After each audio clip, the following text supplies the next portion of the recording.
श्री शिवाय नमस्तु। पशुपति व्रत 5 सोमवार किसी भी सोमवार से चालू कर। ये नहीं देखना है कि उजाला है कि अंधेरा का है, शुक्ल का है कि कृष्ण का है। आया है तो तुम्हारी मर्जी पड़े तब तुम चालू कर दो। बस इतना याद रखना, पूजन की थाली को लेकर जाना। सवेरे पूरा अभिषेक का सामान जो भी आप ले जाते हो, दूध दही शहद आदि का अधिक नहीं हो तो थोड़ा पंचामृत और बेलपत्री आदि लेकर जाओ, दिया वगैरह सब लेकर जाओ। सवेरे भी पूजन करने की थाली लेकर जाओ, पूजन कर आओ।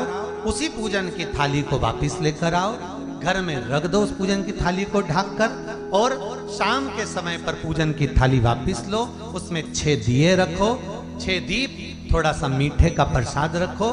3 हिस्सा करना है तो कोई दोना या कागज का टुकड़ा या प्लेट जो भी आपको 3 हिस्से करने के लिए लेकर जाना है वो लेकर जाओ। और बाबा का जो थाली रखी है पूजन की वही थाली ले जाओ, पूजन का सामान ले जाओ। भगवान की शंकर जी की शाम के समय पर पूजन करो। पूजन करते समय शाम के समय पर अभिषेक करने की जरूरत नहीं है, क्योंकि सवेरे तुमने कर दिया है। शाम को जल का छींटा देकर, अधिक जल का छींटा देकर भगवान को सब पूजन कर 5 दिए शंकर भगवान के सामने प्रकट कर दो। जो प्रसाद लेकर गए हो मीठे का उसके 3 हिस्से कर दो। भगवान से निवेदन करो, मेरा पहला सोमवार का व्रत है बाबा, आपको पूर्ण करना है, आपको संभालना है मेरे मन की अभिलाषा। दीप प्रज्वलित करते समय अपने मन की कामना कर दो कि मैं इसलिए ये व्रत कर रही हूँ, और बाबा से भी नहीं। दिए लगाकर पूजन कर वापिस आओ। एक दिया थाली में जो रखा है उसको वहां पर नहीं जलाना है, ऐसा कैसे ही लेकर आना बिना जलाया हुआ। 5 दिए वहीं लगा दो, मीठे के 2 हिस्से वहीं छोड़ दो, 1 हिस्सा थाली में रख कर ले आओ।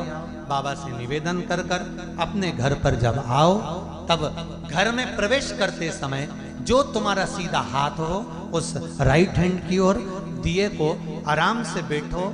भले जमीन हो तो जमीन पर आराम से बैठकर दिया प्रकट करो और भगवान से विनय करो, भोलेनाथ मेरा ये कार्य है आप पूर्ण करना।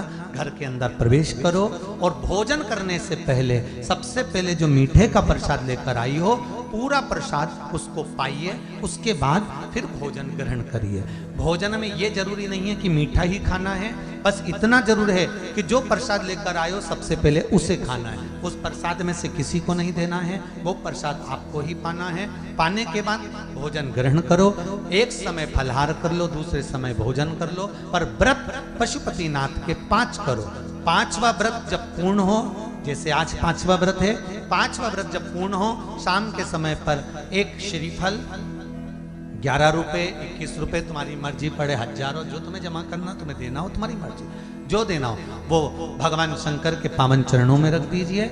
और बाबा को 108 चावल का दाना, मूंग का दाना या बेलपत्र या पुष्प या जो भी 108 चीज लेकर गए हो वो भगवान शंकर को धीरे धीरे श्री शिवाय नमस्तुभ्यम कहकर या अपने मन की बात कहकर समर्पित करो और बाबा से विनय करो, बाबा मेरा ये कार्य सफल करे। ऐसे 5 व्रत बाबा के कर लीजिए, पशुपतिनाथ आपके भंडार भर देगा, सब कार्य सफल कर देगा। ऐसा पशु अगर पति और पत्नी दोनों व्रत कर रहे हैं तो 2 थाली अलग अलग जाएगी, दिए भी अलग अलग जाएंगे, मीठे का प्रसाद भी अलग अलग जाएगा अगर 2 जनी व्रत। और जब आप पशुपति व्रत करें तो निर्मल मन से, दिखावा नहीं, छल नहीं, मन शुद्ध रखकर भगवान से प्रार्थना व्रत करें। भगवान शिव आपकी मनोकामना पूर्ण करेंगे। शिव पंचायत शिव महापुराण की कथा में 12 ज्योतिर्लिंग का स्मरण कराया है महाराज।